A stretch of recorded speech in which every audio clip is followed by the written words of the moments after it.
Hey, for all you home chefs out there, I'm Eric Liittschwager here today to show you how to make one of my favorite rugged recipes, which is a grilled flat iron steak complemented with butternut squash and kale and a polenta.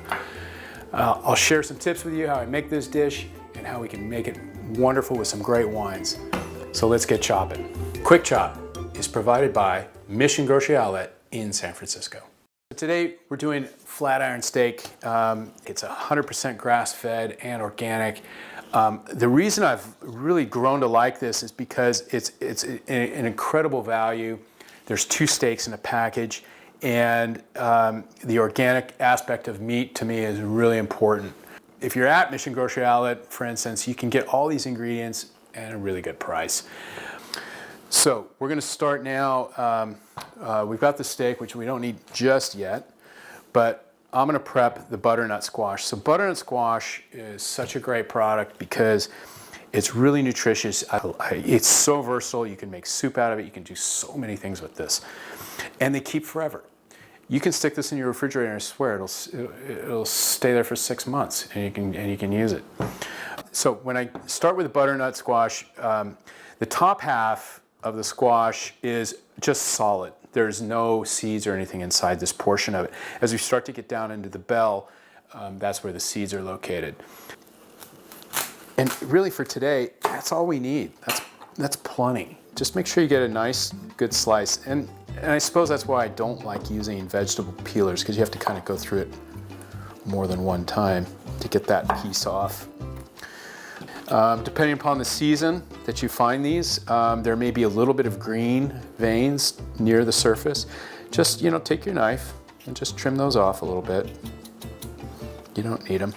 With this size that I'm doing, and since I'm mixing it with a polenta, I kind of want small pieces. So, if I was grilling this, I could make wedges. But today, what I'm going to do is I'm going to take it into thirds on this piece.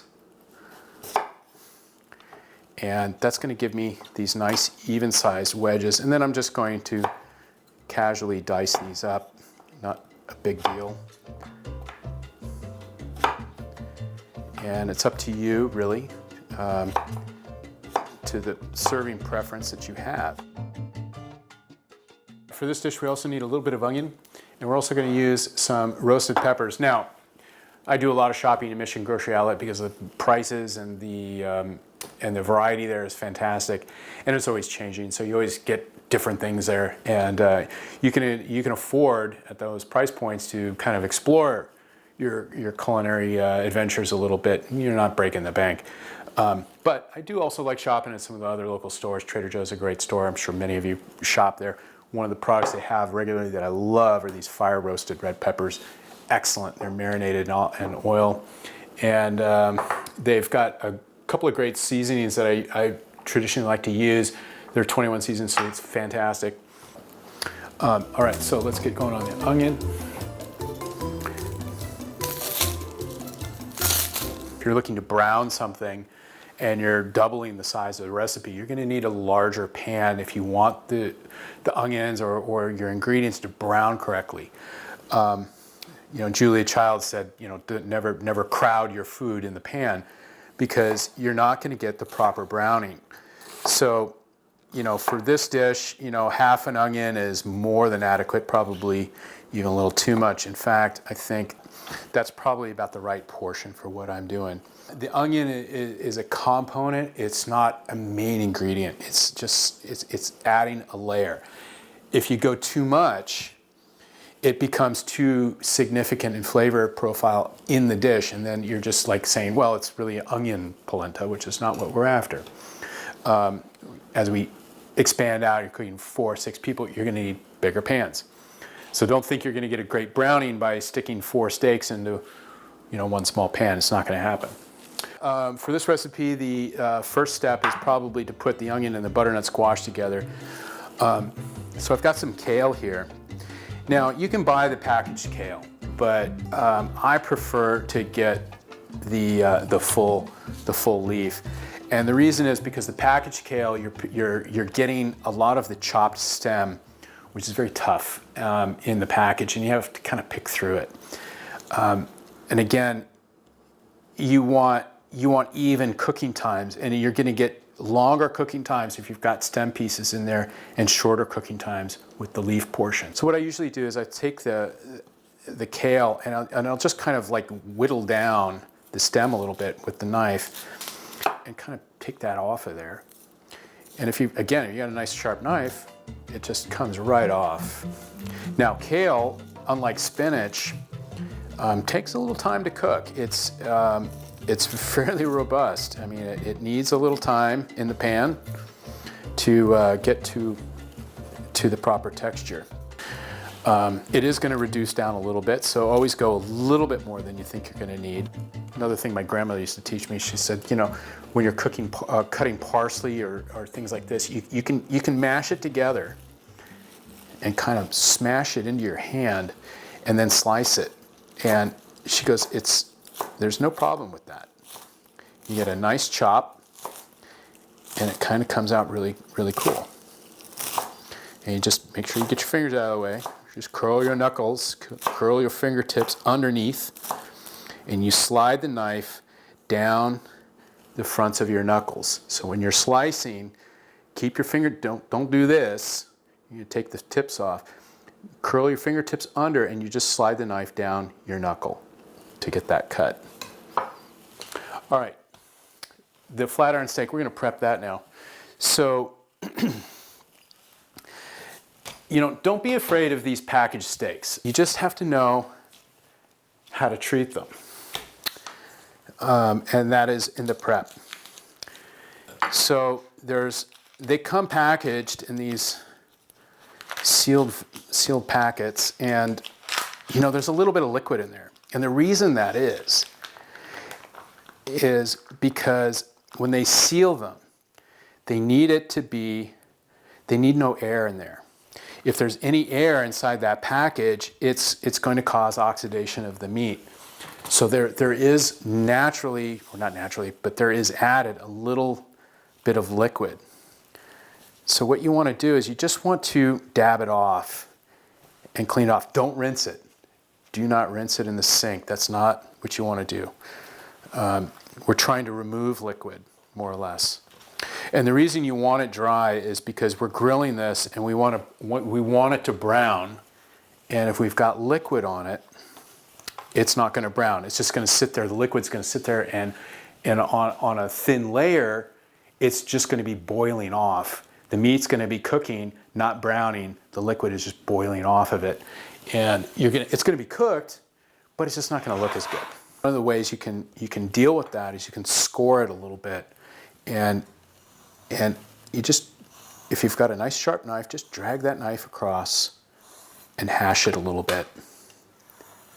If you've got membranes on certain cuts of meat, you want to get through it somehow because you want the salt to penetrate, you want the oil to penetrate. So, simple treatment. Again, we're after the flavor of the meat, not the flavor of the cheap sauce. Okay, so if we want sauce, we're going to make our own sauce. We're not going to buy it. So, a little bit of salt. You know, I love using soy sauce, especially when you're dealing with thin cuts of meat. We want it to brown up nicely. So in order for us to do that, we got to add an accelerant to me, which is, and a great one, is a little bit of soy. Helps the coloring. We're using very, very little, but it really helps to bring that browning along. Now, if you're doing something like this, in my opinion, and you're going to add olive oil, which we are going to do, you add the olive oil last. If you put the olive oil on first, you're creating almost a barrier between whatever it is you're putting after, because you're putting an oil coating on top of something. All right, the meat's ready for the grill. We're just going to put that over here. Now, I could have done both sides. That's something we can do. But again, we're going to add a little layer of oil on the pan once we start to cook it. So that'll take care of that. And we're going to salt it again one more time just before we cook it. All right, we're going to get the peppers. This is going to go as a garni into the polenta. Very mild, very tender, and I like to just put a couple of very mildly sliced pieces. The polenta, this is pre-packaged, it's organic, and you can prepare this in many different ways. You can slice it, fry it in olive oil, but what we're doing is sort of a mash. So what I'm going to do is I'm going to take a portion of this off, we'll say about half of it here, and it's packed in water, so there's some water coming out. I like this one because you can just take it like this and fry this in olive oil with a little bit of chopped garlic, and you can top it with a marinara sauce. It's fantastic. Really versatile, great stuff. So we're just going to cube this up, kind of stuff. Good starch, good carbohydrate. We don't need to pre-boil the water or anything like that. We can just put this in the pan. Just a simple saucepan. And for me, I like to add a little stock to it. So I've got a little bit of stock here. This is a low sodium chicken stock. And then we're going to finish it off with a little water. Now, don't worry about how much water I put, how much don't I put. If you put too much, you just drain a little off. You want enough water to basically cover the ingredient in the pan. So for the flat iron steak, I've got a nice cast iron pan. These are really versatile. I love to have these in the house because you can use them for so many different things. There's no plastic handle on this thing. We can stick the whole thing in the oven. It can handle high temperatures. So we're using this as our broiling pan. So I'm going to get the broiler going here. All right, so the pan's in the oven, and we want to preheat that pan. We want it up to temperature, so it's okay to stick it in there. Now, we can go ahead and start heating the polenta up. You can go ahead and start with the onions and the butternut squash. So, a couple of seasonings we're going to use. Again, this one's from Trader Joe's. This 21 season salute, great stuff. We're going to put a little of this on our meat, just a little bit. Okay, we're just waiting for that to come to temperature, waiting for that to boil, waiting for the pan to come up. Sounds like a good time to open the wines. So the wines we've got today, we've got this Via Stellaria, which is a Dry Creek Valley. Great region up in Sonoma area. And Zinfandels. Love Zinfandels. If you're not familiar with Zinfandels, get familiar. Awesome, big, full-bodied wines. Very typical California stylized wines. Now, there's a zillion different kinds of wine openers out there. These guys are great. Anybody can use them. The other wine I've got is this screw top tin roof Cabernet Sauvignon. It's a 2018. $6.99 at Mission Grocery Outlet. This one's $10.99 at Mission Grocery Outlet. Both great deals. This is about a $30 bottle of wine. This one usually goes for about $12. One is going to be much more hearty than the other. So the Cabernet, this is going to be a little softer.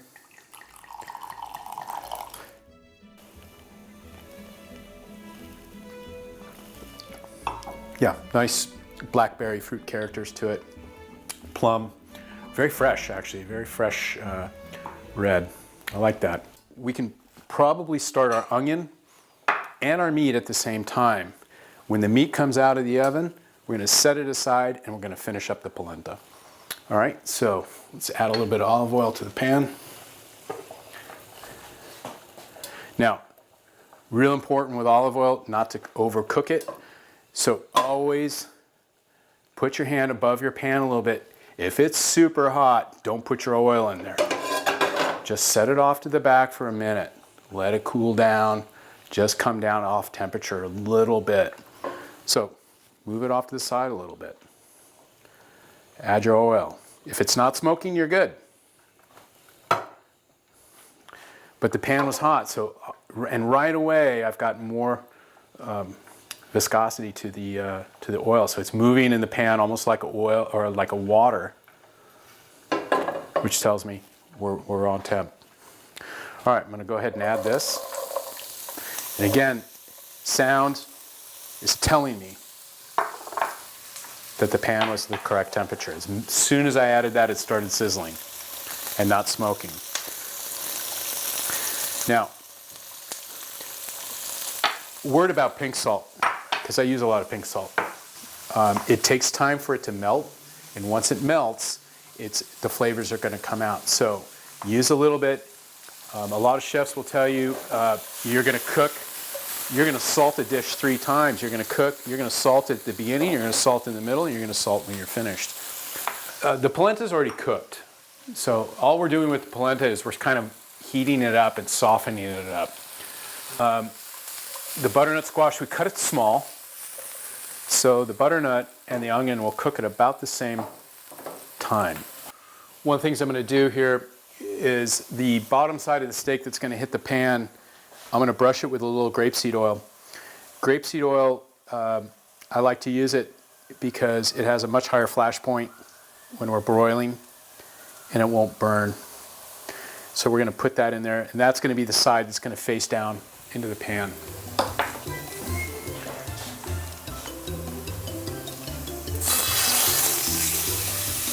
Just remember that pan handle is extremely hot. We're going to add the kale now. Keep an eye on the liquid level in here. Now I've added the kale. I'm just going to add a little more olive oil in there.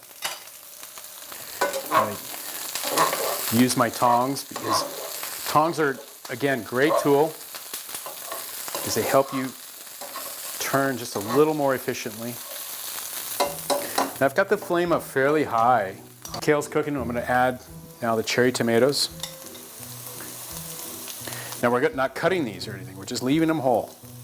Okay.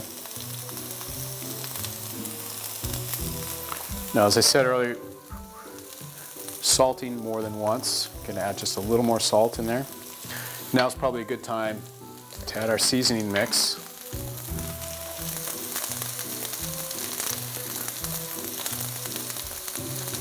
Once what you have in the broiler is starting to brown, keep an eye on it. Don't take your eye off it. Don't walk away.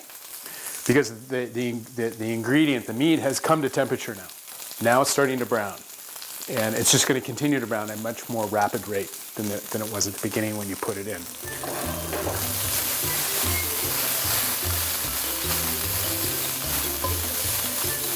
I mean, one of the things you can do to kind of remind yourself is you can just leave the broiler door cracked a little bit, just to remind you.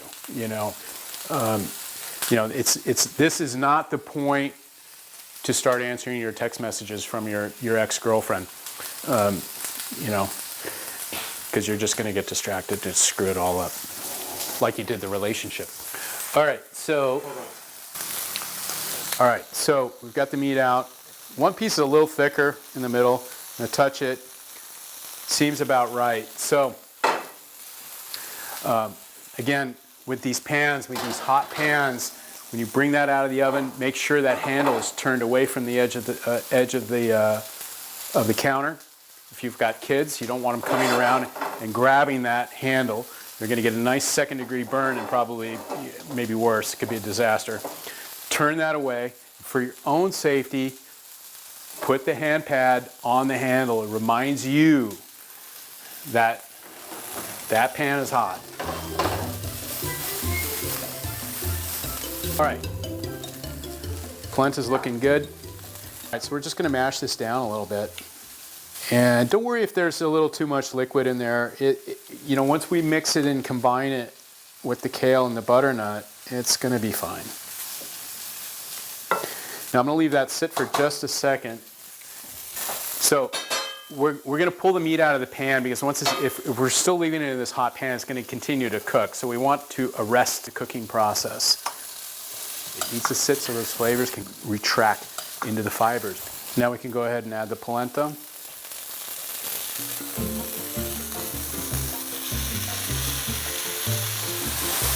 We don't want it to get too dry.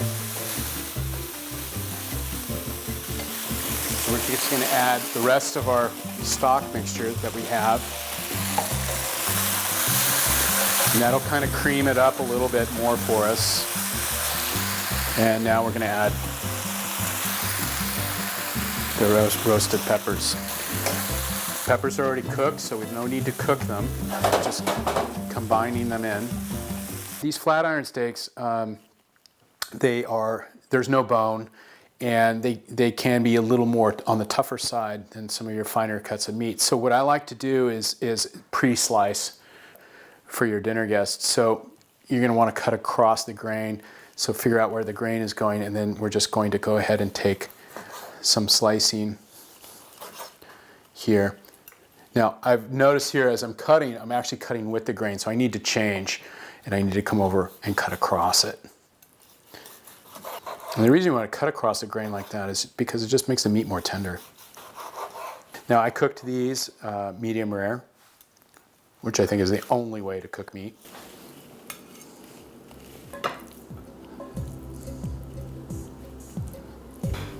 So, two parts to this dish. We've got the flat iron steak and the polenta, but you can see the polenta has a lot of different things going on in there. Again, it's very healthy, everything's very fresh. It's just a great light dinner, but it's got that heartiness. So, thanks for watching at Quick Chop at newsupnow.org.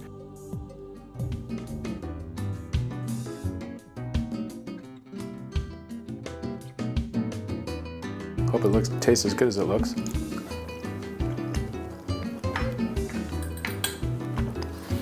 Thanks for watching. We'll see you next week.